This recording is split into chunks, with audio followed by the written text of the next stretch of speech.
Moin, liebe Repartly-Freunde. Heute haben wir mal ein Video in eigener Sache. Und zwar geht es um das Thema Verpackung, wo wir euch ein paar Tipps und Hinweise geben könnten, wie ihr eure Sachen zu uns einschicken könnt.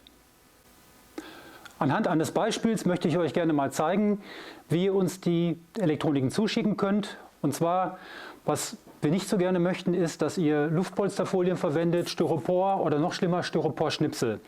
Stattdessen einfach einen üblichen Karton, vielleicht einen Schuhkarton und einfach Zeitungspapier oder Packpapier, so wie wir es hier haben.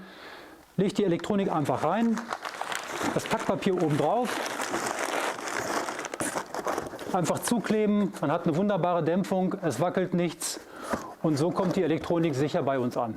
Achtet dabei, dass die Elektronik ringsherum von Papier eingehüllt ist, die Seitenwände nicht berührt, auch nicht den Boden, um Transportschäden zu vermeiden. Da wir auch beim Thema Verpackung nachhaltig unterwegs sind, zeige ich euch einmal, was wir aus euren Verpackungen machen können, weil die Folien können wir nicht wiederverwerten, die würden wir wahrscheinlich in den Müll schmeißen, was nicht unser Ziel ist.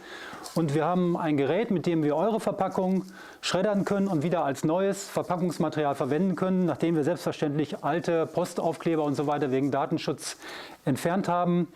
Und so vermeiden wir eine Menge Kunststoffmüll und haben eine echte Kreislaufwirtschaft, auch bei der Verpackung. So, das war's schon mit unserem Video. Ich hoffe, euch hat es gefallen. Wenn es euch gefallen hat, lasst bitte ein Like da und folgt uns gerne auf unserem Kanal für mehr Content über Gerätereparaturen.